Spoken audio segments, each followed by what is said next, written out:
नमस्कार दोस्तों, मैं तुलसी। कहते हैं शादी का बंधन एक इलेक्ट्रॉनिक तार की तरह होता है।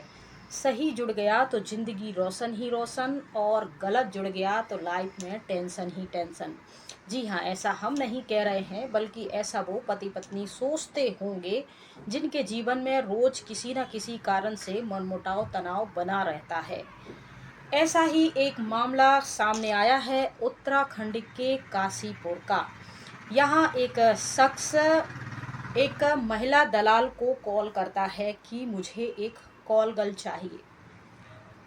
महिला दलाल उससे बातचीत करती है कि आपको कैसी कॉल गर्ल चाहिए, 1 घंटे की, 2 घंटे की, 4 घंटे की या पूरी रात की। तब ये जो व्यक्ति है, ये शख्स है, बताता है कि मुझे पूरी रात के लिए एक कॉल गर्ल चाहिए, और कॉल गर्ल बहुत अच्छी सुंदर होनी चाहिए। उनमें से तुम्हारे पास जितनी भी कॉल गर्ल हैं उनकी कुछ तस्वीरें व्हाट्सएप पे मुझे भेज दीजिए, उसमें से मैं सिलेक्ट करूँगा कि मुझे कौन सी लड़की चाहिए। तब महिला दलाल 10-15 लड़कियों की तस्वीरें भेजती है। वो आराम से देखता है और फिर उसके बाद उसमें से उसे एक भी लड़की पसंद नहीं आती है। इसके बाद फिर वो 2-4 फोटो और भेजती है, जिसमें से एक लड़की इनको पसंद आ जाती है। अब ये जो महिला दलाल है फिर सौदे का बात करती हैं कि ये जो होती है पूरी रात का अलग चार्ज है। तो उन्होंने कहा पैसों की कोई टेंशन नहीं है, जितने पैसे चाहिए मिल जाएंगे, ये कॉल गर्ल आप हमारे लिए भेज दीजिए। मैं यहाँ फला फला होटल में रुका हूँ, कमरा नंबर ये सब कुछ डिटेल वो भेज देते हैं और फिर टाइमिंग दे देते हैं। इसके बाद उस लड़की से संपर्क किया जाता है और फिर इस शख्स के द्वारा जो पता बताया जाता है उस लड़की को वहाँ भेजा जाता है। जैसे ही वो लड़की उस कमरे में जाती है, पलंग पे लेटा एक शख्स उसका इंतजार कर रहा होता है। जैसे ही इन दोनों का आमना सामना होता है, ये एक दूसरे को देख के चौंक जाते हैं और चिल्लाते हैं। ये जो लड़की है ये कहती है, तुम यहाँ क्या कर रहे हो? यही सवाल वो शख्स भी कहता है, तुम यहाँ क्या कर रही हो? ये कोई अनजाना या इत्तेफाक नहीं था, ये कमरा जो नंबर था और ये पूरा एड्रेस था, इस व्यक्ति ने भेजा था। और ये जो लड़की आई थी सही एड्रेस पर आई थी। ऐसे करके ये दोनों पति पत्नी निकलते हैं और इन दोनों में जोर जोर से झगड़ा शुरू हो जाता है। पति इसको थप्पड़ मारता है, पलट के ये लड़की भी थप्पड़ मारती है। दोनों में हाथापाई चिल्ला चोट शुरू हो जाता है और आवाज़ें सुनकर होटल का स्टाफ उस कमरे में आता है। इसके बाद दोनों को वो लोग समझाते हैं, अलग करते हैं। हाथापाई दोनों में हो रही थी और फिर होटल से बाहर उनको निकाल देते हैं। मामला वो देखते हैं कि इस प्रकार से इन्होंने यहाँ कोई ना कोई आता रहता है। कॉल गर्ल जो आई थी सर्विस देने के लिए, लड़ाई झगड़े का इसमें क्या रोल हो सकता है? जब उनसे पूछा जाता है, पता चलता है तो वो आपस में पति पत्नी होते हैं। सारे होटल स्टाफ को बड़ा थोड़ा सा आश्चर्य लगता है कि ये भी होता है, एक नया आज यहाँ केस देखने को मिला है। इसके बाद वहीं काशीपुर के एएसपी राजेश भट्ट को कॉल किया जाता है। वो आते हैं, इन दोनों को समझा बुझा के हॉस्पिटल पुलिस स्टेशन ले जाते हैं और वहाँ इनकी एफआईआर दर्ज करते हैं।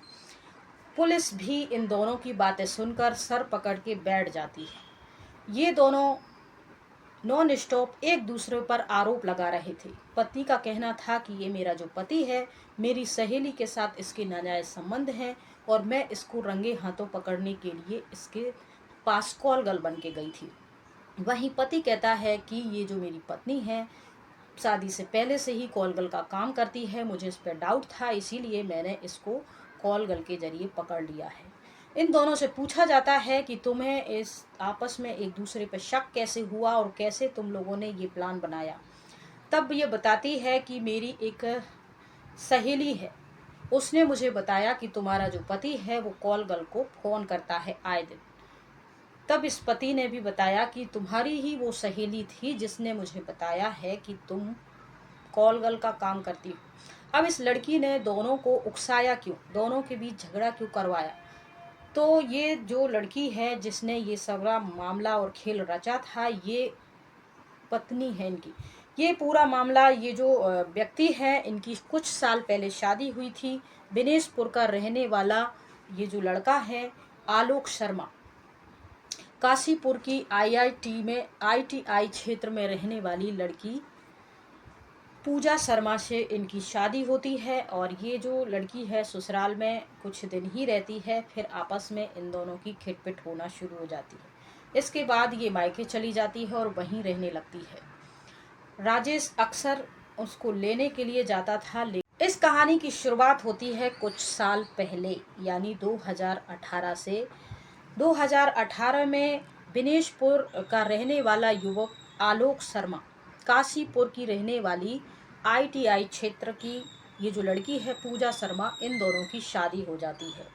शादी को 1-2 साल बीत जाते हैं और ये जो लड़की है ससुराल में कम मायके में ज़्यादा रहती है। तभी ये जो आलोक हैं इनको शक होता है कि कहीं ना कहीं मेरी पत्नी का कहीं चक्कर है बाहर, इसीलिए वो मेरे साथ नहीं रहती। इन दोनों में आपस में छोटी छोटी बात पे झगड़ा होता था और पत्नी मायके चली जाती थी। ज़्यादातर वक्त वो मायके में बिताती थी। जैसे ही आलोक समझा बुझाकर इनको घर ले आते थे, ये कुछ हफ्ते ही यहाँ रहती थी और वापस मायके चली जाती थी। तब आलोक को इनके कैरेक्टर पर थोड़ा सा डाउट हुआ। एक बार क्या हुआ, बाजार में इनकी एक सहेली मिली। आलोक ने अपनी गाड़ी रोकी और उस सहेली से बात की अपनी पत्नी पूजा के बारे में।